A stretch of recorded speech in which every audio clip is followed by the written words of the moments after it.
लो guys, कैसे हैं आप सभी। Welcome to midnight stories. I wish कि आप सब बढ़िया ही होंगे। तो मैं भी बिल्कुल बढ़िया हूँ। तो आज मैं आपके लिए एक नई स्टोरी लेकर आया हूँ जिसका नाम है द लास्ट होप, जो कि एक वेब सीरीज़ टाइप में आने वाली है। तो चलिए जल्दी से स्टोरी को स्टार्ट करते हैं बिना किसी देरी के। तो स्टोरी के स्टार्ट होते ही हम लोग देखते हैं एक बिल्डिंग की विंडो पे, जहाँ पे अचानक से गोली चलती है। और फिर हम यहाँ पे कुछ अफगानिस्तान के टेररिस्ट को देखते हैं जो कि अपनी भाषा में बोल रहे होते हैं। वो सामने से आ रहे हैं, गोलियां चलाओ, इस तरीके से।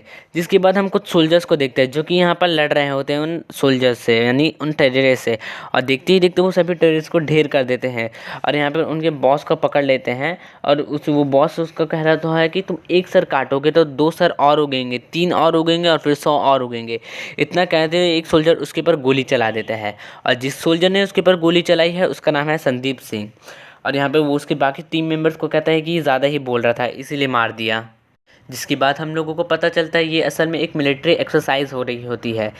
अब हम यहाँ पे देखते हैं कि यहाँ पर सिर्फ इंडियन सोल्जर्स ही नहीं बल्कि और भी काफ़ी सारे सोल्जर्स हैं जो ये एक्सरसाइज में शामिल है, जिनमें यूएस के सोल्जर, रशिया के सोल्जर्स और इंडियन सोल्जर्स है। ये तीनों कंट्री के मिक्स एक्सरसाइज है। जिसके बाद हम ऊपर एक विंडो से 3 लोगों को देखते हैं जो कि नीचे ट्रेनिंग कैंप को ही देख रहे होते हैं। और वो कहते हैं कि वक्त आ चुका है, चलो अपने सबसे बेस्ट सोल्जर्स को बुलाते हैं। वो ऐसा कह रहे होते हैं। जिसके बाद हम यहाँ पे देखते हैं कि यहाँ पे टोटल 12 सोल्जर्स को बुलाया गया है, जिनमें से यूएस, इंडिया और रशिया के सोल्जर शामिल है। जिनमें यूएस के सोल्जर्स का नाम है ओलिवर, लूकस, जेम्स और जैक। इंडियन सोल्जर्स का नाम है संदीप सिंह, विक्रम, अरुण और सौरभ। और रशियन सोल्जर्स का नाम है कार्ल, यूरी, एलेक्सी और रीश। इस तरीके से इन सभी सोल्जर्स का नाम है। जहाँ पे इन लोगों को कहा जाता है कि तुम लोगों को जर्मनी जाना है, जहाँ पे एक इलीगल मेडिसिन बनाई जा रही है और तुम लोगों को वहाँ जाकर सभी लोगों को अरेस्ट करना है। वहाँ पे उनके सिक्योरिटी वाले भी हैं, उनके पास उनकी एक प्राइवेट आर्मी है छोटी सी, जिसके कारण तुम लोगों को वहाँ गोली बारूद का सामना करना पड़ सकता है। और तुम लोगों का प्लान कुछ इस तरीके से होगा जिससे तुम लोगों को सबसे पहले यहाँ से रशिया ले जाया जाएगा, जिसके बाद मॉस्को में से तुम लोगों को एक फ़्लाइट लेके जर्मनी जानी है। और उसके बाद एयरपोर्ट पे तुम्हें हमारा आदमी पिक कर लेगा, जिसके बाद वो तुम्हें एक जगह लेकर जाएगा और वहाँ से तुम्हें आगे का प्लान बताया जाएगा। ये कहने के बाद वो पूछते कि हमें निकलना कब है। वो कहते हैं अभी। और ये मिशन किसके लीड में होगा। हमारे मिशन को लीड करेंगे कर्नल ट्रेवर्स। और यहाँ पर हम लोग कर्नल ट्रेवर्स को सिर्फ कर्नल के नाम से ही सुनेंगे, जिनके साथ 2 सोल्जर्स और जाएंगे, जॉन और एड। इन तीनों सोल्जर्स के साथ, एक्स्ट्रा सोल्जर्स के साथ, और तुम सब जाओगे। जिसके बाद वो निकलने का टाइमिंग पूछते हैं तो उन्हें अभी के अभी निकलने को कहा जाता है और उनका हेलीकॉप्टर भी बिल्कुल तैयार हो जाता है। सभी सोल्जर्स अपने अपने हेलीकॉप्टर्स में बैठ जाते हैं और वहाँ से निकल जाते हैं। और कुछ ही देर में वो लोग रशिया पहुँच जाते हैं, जिसके बाद मॉस्को से उन्हें उनकी फ़्लाइट भी मिल जाती है। वो लोग सोच ही रहे होते हैं कि सब कुछ इतना जल्दी जल्दी क्यों हो रहा है, लेकिन कोई भी इस पर ज़्यादा ध्यान नहीं देता है। और वो लोग कुछ वक्त में जर्मनी पहुंच जाते हैं, जहां से उन्हें एक और इंसान मिलता है जो कि उन्हें पिकअप करता है और उन्हें ले जा कर के एक फैक्ट्री के सामने छोड़ता है और कहता है कि अंदर जाओ, बाकी का काम अंदर होगा। वो अंदर जाते हैं। यहाँ पे एक और आदमी होता है जो कि अपने चेहरे पे कोई मास्क पहना होता है और कहता है कि तुम लोगों का प्लान ये है कि यहाँ से कुछ दूर पर तुम लोगों को जाना है, जहाँ से तुम लोगों को एक ये मिलेगी जिसके अंदर बैठ करके तुम लोगों को अपने ड्रेस चेंज करने हैं, और तुम लोगों को नाली साफ़ करने वाले लोगों के ड्रेस पहनना है। जिसके बाद तुम लोगों को एक ड्रेनेज के अंदर जाना है, जिसका मैंने मैप दे दिया और उसका नंबर है 3920, जिसके अंदर तुम लोगों को जाना है। जहाँ तुम्हारा सामान ऑलरेडी रेडी है, उसे इक्विप करना है अपने आप को उनसे। अंदर मैप मिल जाएगा जिसे फॉलो करते हुए तुम्हें निकलना है। और बाकी का प्लान भी वहाँ अंदर मैप के साथ ही रखा हुआ है। जिसके बाद उन लोगों को उस जगह पर छोड़ दिया जाता है और थोड़ी वक्त में वो लोग अपनी गाड़ी में बैठ करके अपने ड्रेस को चेंज करके उस जगह तक पहुँच जाते हैं और वो सीवर लाइन को खोल के उसके अंदर चले जाते हैं। जिसके बाद नीचे जाने पर उन लोगों को वहाँ पर बॉक्सेस में काफ़ी अच्छे खासे हथियार देखने को मिल जाते हैं और वो सभी लोग उन्हीं से इक्विप होने लगते हैं। जिसके बाद कर्नल उन सभी को इकट्ठा करता है और कहता है कि तो हम लोगों को यहाँ से तकरीबन 2 मिनट का रास्ता है, निकल के जाना है। जिसके बाद हम लोगों को स्विम करना होगा। उसके बाद हम लोगों को जहाँ जाना है हम लोग वहाँ पहुँच जाएंगे। हम लोग जहाँ जा रहे हैं, इस लैब में टोटल 7 लेवल्स हैं और इसके अंदर जाने का सिर्फ एक ही रास्ता है, जो कि लेवल 1 पर ये पानी का नाली जो है वो जॉइंट होता है। उसके अलावा हम बीच में और किसी भी लेवल में घुस नहीं सकते हैं। हमें 1 से ही शुरू करना होगा और वहाँ से होते हुए 7 पर जाना होगा। ये सुनने के बाद सभी सोल्जर चलना शुरू कर देते हैं और जल्द ही अपने डेस्टिनेशन तक पहुंच जाते हैं, जिसके बाद वो लोग स्विम करके आगे जाते हैं और थोड़ी देर में वहां तक पहुंच जाते हैं। जिसके बाद संदीप सिंह ऊपर जाते हैं और वो देखते कि बाहर 2 सिक्योरिटी वाले खड़े हैं। वो नीचे आके इशारे से बताते हैं, जिसके बाद वो अपने साथ एलेक्सी को लेकर जाते हैं और उन दोनों सिक्योरिटी वाले को चाकू से मार देते हैं और पानी में गिरा देते हैं। उसके बाद सभी लोग वहाँ से ऊपर आते हैं और जिस डोर से उन लोगों को अंदर जाना था उसे ढूंढते हैं और कुछ वक्त में उन लोगों को वो डोर भी मिल जाता है, जिसके बाद वो लोग उनका रखा हुआ की कार्ड से उसे खोलते हैं और अंदर चले जाते हैं। अंदर जाने के बाद उन लोगों को इस रूम में कोई भी नहीं दिखता है, तो वो लोग डिवाइड होने का सोचते हैं और हर कोई 4-4 टीम में बट जाता है, यानी इंडियंस अलग चले गए, रशियंस अलग चले गए और यूएस के सोल्जर्स अलग चले गए हैं। पर कर्नल कार ने अपने इन तीनों लोगों को एक दूसरे में बांट दिया। जॉन को उन्होंने यूएस के सोल्जर के साथ भेज दिया, एड को रशियन के साथ और खुद इंडियन के साथ चले गए। जिसके बाद ये लोग आगे यूं ही बढ़ते रहते हैं। थोड़ी देर में यूएस के सोल्जर्स को एक गार्ड देख लेता है और उनकी तरफ गन पॉइंट करते हुए रूम से बाहर आता है, पर तभी उसके सर पे जैक गोली मार देता है और वो मर जाता है। पर गोली के आवाज़ से यहाँ पे अलार्म बजना शुरू हो जाते हैं और काफ़ी सारे सोल्जर्स आने लगते हैं और यहाँ पे यूएस और उन सभी लोगों के बीच में क्रॉस फायरिंग स्टार्ट हो जाती है। कुछ देर तक फायरिंग चलने के बाद यूएस के सोल्जर उन सभी गार्ड्स को मार देते हैं और कुछ को बंदी बना लेते हैं और उनसे पूछ रहे होते हैं कि तुम लोग यहाँ पे क्या कर रहे हो और वो दवाइयाँ कहाँ बन रही है। वो लोग कहते हैं कि तुम यहाँ पे कुछ भी करो, यहाँ पे कोई दवाइयाँ नहीं बन रही और गलती से भी किसी भी बटन को मत दबाना, वरना तुम लोगों के साथ जो होगा उसके जिम्मेदार तुम सब खुद ही होगे। कोई भी उसकी बातें पे विश्वास नहीं कर रहा होता और दूसरा सोल्जर इतना ज़्यादा डरा होता है, दूसरा गार्ड इतना ज़्यादा डरा होता है कि वो उनसे बात भी नहीं करना चाहता। अब वो उससे पूछ रहे होते हैं, लेकिन वो खुद बहुत ज़्यादा डरा होता है और बार बार बोलता है कि मेरे बीवी बच्चे हैं, मुझे जाने दो, मुझे जाने दो।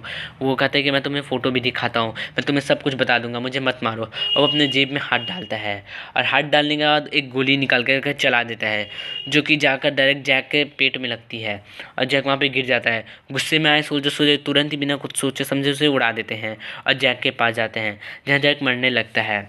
यहाँ पे सभी सोल्जर्स भी इकट्ठा हो जाते हैं, जहाँ पर जॉन और एड को चेकिंग करने के लिए भेजा जाता है आसपास, और सभी सोल्जर्स जैक को किसी भी तरीके से बचाने का कोशिश कर रहे होते हैं, लेकिन कोई भी फ़ायदा नहीं होता है और जैक की यहाँ पे मौत हो जाती है। जिसके थोड़ी देर के बाद यहाँ पर उन 2 सोल्जर्स जो कि गए थे, जॉन और एड, उन दोनों की चीखों की आवाज़ें आती हैं। सभी लोग डर जाते हैं कि ये क्या हो रहा है और वो उनसे पूछते हैं कि क्या हुआ क्या हुआ, और वो लोग बस चिल्ला चिल्ला के ही कह रहे होते कि गेट मत खोलना, गेट मत खोलना, चाहे कुछ भी हो जाए गेट मत खोलना। और इतना कहने के बाद वहाँ से एक अजीब सी आवाज़ आती है और वो उनकी चीखें आना बंद हो जाती हैं। थोड़ी देर के बाद उनके गेट पर नॉक होता है।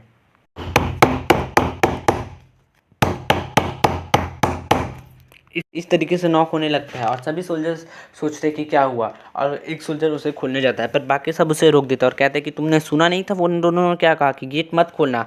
और बाहर से फिर अजीब सी आवाज़ें आने लगती हैं, कुछ जैसे कि कोई बहुत ही भयंकर आवाज़ में बोल रहा हो, गेट खोलो, गेट खोलो, गेट खोलो।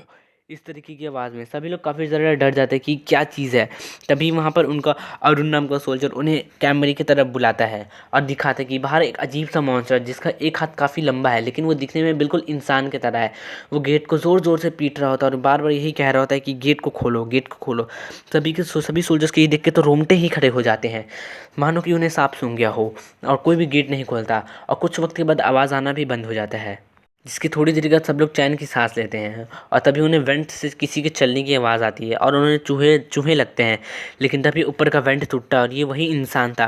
वो उठते ही विक्रम को अपने हाथ से उठा देता है और बाकी सब सही सोल्जर्स उसे भूनना शुरू कर देते हैं गोलियों से, पर गोलियों को तो मानो उस पर कोई असर ही नहीं हो रहा होता है, उससे ज़्यादा कुछ फ़र्क नहीं पड़ रहा होता। गोलियों से चीड़ तो ज़रूर रही होती हैं, लेकिन ज़्यादा कुछ उसे फ़र्क नहीं पड़ता और इसी तरीके से सोल्जर्स उसे मारने लगते हैं और विक्रम उसके हाथ में एक चाकू भोंक कर कैसे भी करके खुद को छुड़ा लेता है और नीचे गिर जाता है, अब बेहोशी की हालत में आ जाता है, क्योंकि उसने उसके गर्दन को काफ़ी ज़ोर से पकड़ा था।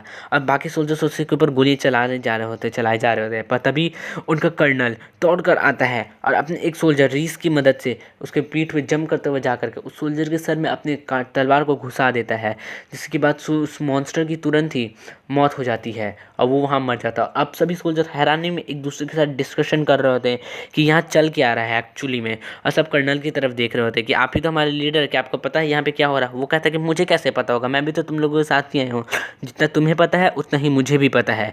ये सब बातें छोड़ो, हमें आगे बढ़ना चाहिए और यहाँ से निकलने का रास्ता ढूंढना चाहिए या फिर अपने मिशन को कंटिन्यू रखना चाहिए। हम सोल्जर्स है, कुछ भी हो जाए हमें अपने इस मिशन को पूरा करना ही होगा। पर सभी सोल्जर्स इसके लिए तैयार नहीं होते, पर थोड़ी देर की बातचीत के बाद सभी लोग तैयार हो जाते हैं और आगे बढ़ते हैं। जहाँ पर एक कंप्यूटर दिखाई पड़ता है। अरुण कहते हैं कि मैं इसे हैक करके गेट खोल सकता हूँ, अगर तुम लोग मुझे थोड़ा वक्त दो। तो वो लोग उसे वक्त देते हैं और कहते हैं कि गेट खोलो। वो वहाँ पे गेट को खोल रहा होता है और तभी वहाँ पे वार्निंग का सिंबल आता है कि बैट्स का केज ओपन हो गया है। वो लोग इससे के पहले कुछ समझते तभी उनके पर एक कुछ बैट्सों का झुंड ने उनके पर हमला कर दिया और ये बैट नॉर्मल साइज से काफ़ी बड़े थे और आते ही ये सभी सोल्जर्स के सिर पर चढ़ के उनके गर्दन के ऊपर या फिर उनके सर पे काटने लगते हैं। सभी सोल्जर जैसे तैसे करके उन्हें अपने ऊपर से हटाकर उन्हें गोलियां मार रहे होते हैं। अरुण कहता है कि बस मुझे थोड़ा सा टाइम दो, उन्हें थोड़े टाइम तक रोक के रखो और मैं ये गेट खोल दूंगा, ये कहता है। और सभी लोग उसे कहते हैं हम लोग इन्हें ज़्यादा देर तक नहीं रुक पाएंगे, इसलिए जल्दी से जल्दी करो। अरुण भी अपनी पूरी ताकत लगाता है, पूरी जोर से काम करता है और कुछ ही देर में गेट खोल लेता है और तुरंत ही सबको उसके अंदर जाने को कहता है। पर गेट तो नहीं, पर लिफ्ट का दरवाज़ा ज़रूर खुल गया था और वो सभी लोग लिफ्ट के अंदर जाते हैं और लिफ्ट नीचे जाने लगती है। अब ये लोग लेवल 2 के अंदर आ जाते हैं और लेवल 2 का गेट खुलता है। इस लेवल में भी कोई भी नहीं था। वो सभी लोगों को ढूंढ रहे होते हैं कि हाँ कोई है या नहीं, पर कोई भी इस लेवल में नहीं था और वो लोग यूं ही आगे बढ़ रहे होते हैं। कुछ देर के बाद उन्हें यहाँ पे किसी के होने का एहसास होता है, जैसे कि कोई यहाँ पे चल रहा हो। और वो लोग आसपास अपने देख रहे होते हैं पूरी नज़र से, क्योंकि अब उन्हें समझ आ गया था कि यहाँ पे क्या हो सकता है। जिसके कुछ देर के बाद उनके सामने से कुछ अजीब सी आकृति सामने आती है, जो कि बिल्कुल ही ब्लैक ऑब्जेक्ट था और उसके लंबे लंबे पंजे और लाल आंखें थी। उसे देख करके सब लोग बहुत ही ज़्यादा डर जाते हैं और वो दौड़ता हुआ आता है और जैक को अपने गले से हाथों से पकड़ के उठा के फिर दूर फेंक देता है और बाकी सोल्जर्स के ऊपर हमला करता है। सभी सोल्जर्स उस पर गोलियाँ चलाना शुरू कर देते हैं और उससे भी गोलियाँ लगने लगती हैं, लेकिन इतनी आसानी से ये मरने वाला नहीं था। और वो सभी सोल्जर्स को यूँ ही अपने हाथों से बड़े ही आराम से उठा कर फेंक रहा होता है और ऐसे ही मारता चला जाता है। जिसके बाद जैक उसे पीछे से आकर के चाकू भोंकता है और वो जैक को घूमता है और उसके अपने धारदार पंजों को उसके पेट में घुसा देता है, जो कि आर पार निकल जाते हैं और जैक को उठा लेता है और जैक दर्द में कर्राने लगता है और उसे साइड में फेंक देता है और उसे बाकी लोग उसके ऊपर वापस से मारने लगते हैं।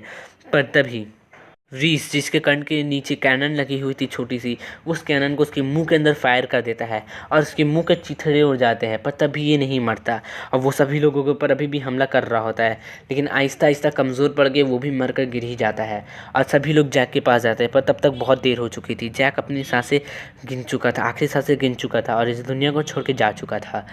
जैक के मरने से सब लोग काफ़ी दुखी हो जाते हैं, लेकिन वो लोग आगे बढ़ने का ही डिसीज़न लेते हैं, क्योंकि जैक भी यही चाहता था और सभी लोग आगे बढ़ने के लिए बढ़ते हैं।